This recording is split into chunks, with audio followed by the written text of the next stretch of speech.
The day began like any other in my quiet little cul-de-sac.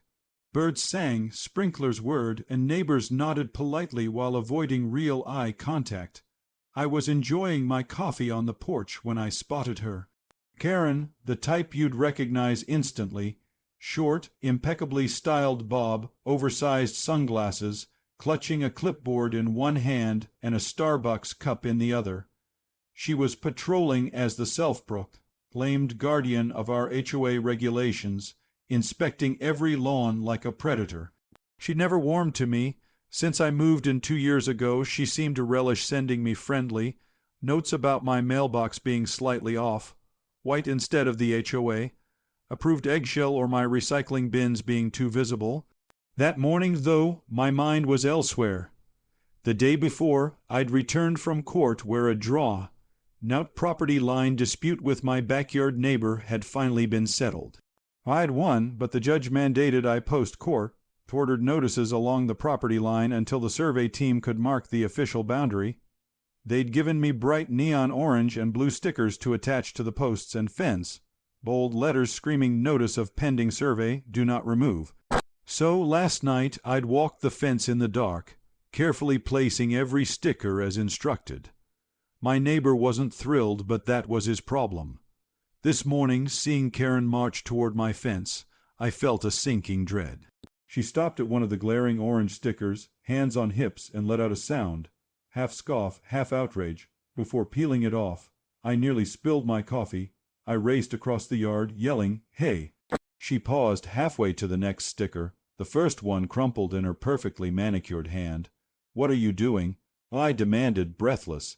Karen tilted her chin up. "These are hideous," she declared as if it were obvious. "This violates Section 3(2), one of the HOA aesthetic standards." I was floored. Pointing at the crumpled sticker, I said, "That's a court-ordered notice." She actually laughed. "Oh, please, you can't just slap any tacky sticker on your fence and call it court-ordered. We have rules here." I took a deep breath, trying to stay calm, but I knew this was about to escalate beyond any sticker. Karen stood there, fingers hovering over the next one, a smug smile creeping across her face, like she was savoring the moment. "Karen," I said, voice steady and low, "those stickers are from the county clerk's office, part of a court order. If you remove another, you're tampering with a legal notice."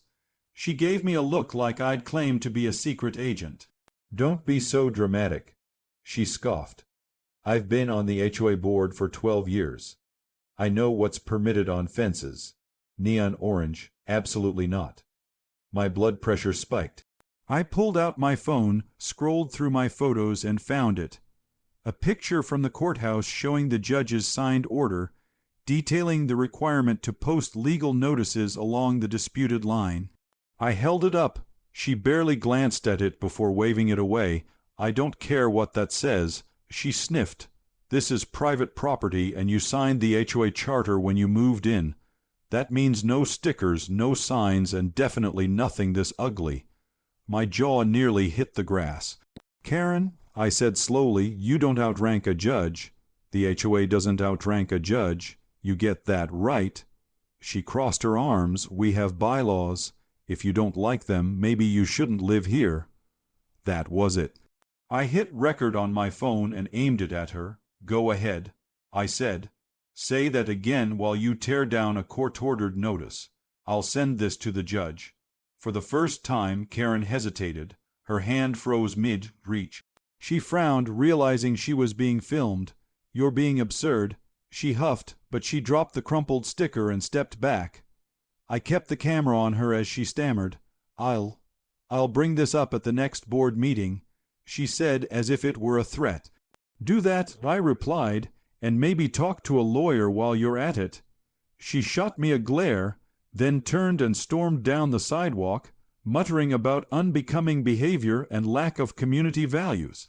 I stood there, adrenaline pumping, watching her vanish around the corner. Then I turned to my fence and smoothed out the sticker she'd crumpled. This was far from over.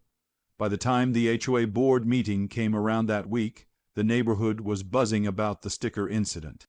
I caught curious glances from neighbors as I walked into the clubhouse, my folder of documents tucked under my arm.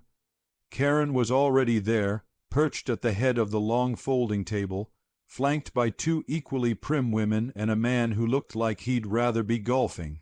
She gave me a tight, smug smile, and I swear I heard her mutter something under her breath. The meeting began with the usual pledge and tedious budget updates.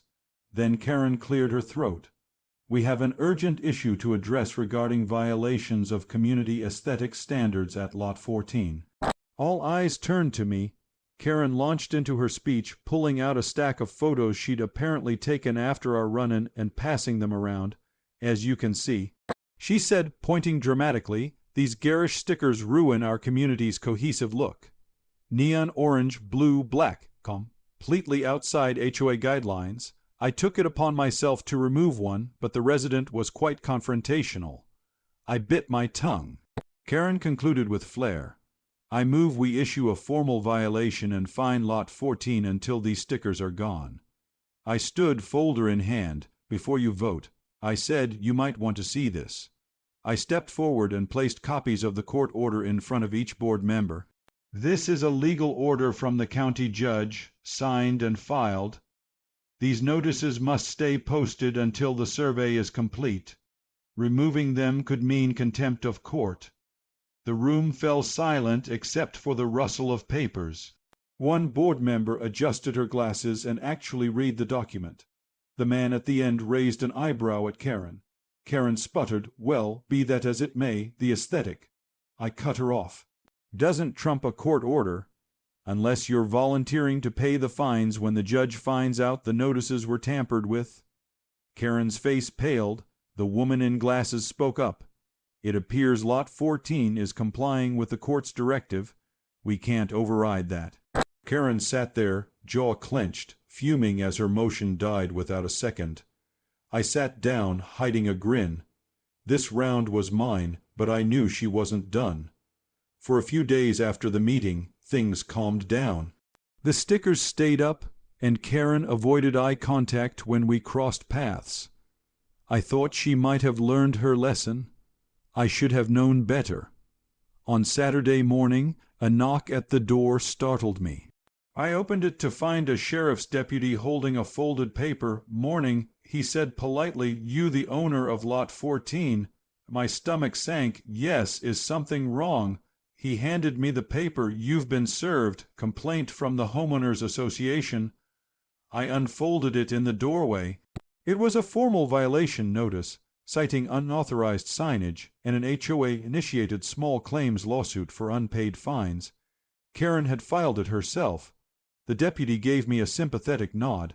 "Just doing my job. Have a good day." I stood there, stunned, as he walked away. The anger hit later as I sat at my kitchen table, reading the fine print. She was claiming over $1,500 in fines, fully aware the stickers were legally required. It was blatant harassment. I called my attorney. When I explained, she laughed. "Oh, she's really stepped in it now." She said, "Don't worry, we'll file a countersuit for harassment and seek damages. Keep all your evidence." By the hearing a month later, I was ready with photos, court order copies, and the video of Karen peeling the sticker while claiming the HOA outranked a judge.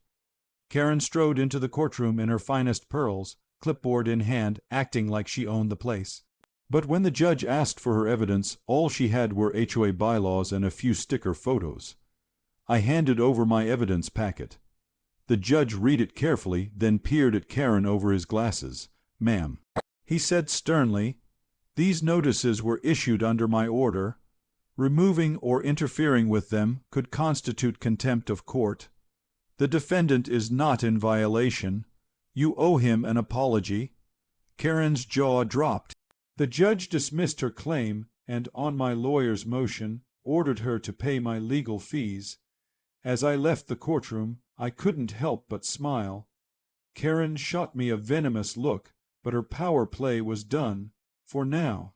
So, what's your take? Was Karen just clueless or totally in the wrong? Share your thoughts in the comments. If you liked this wild story, hit that like button and subscribe for more crazy tales like this. Catch you next time with another insane episode. Stay tuned.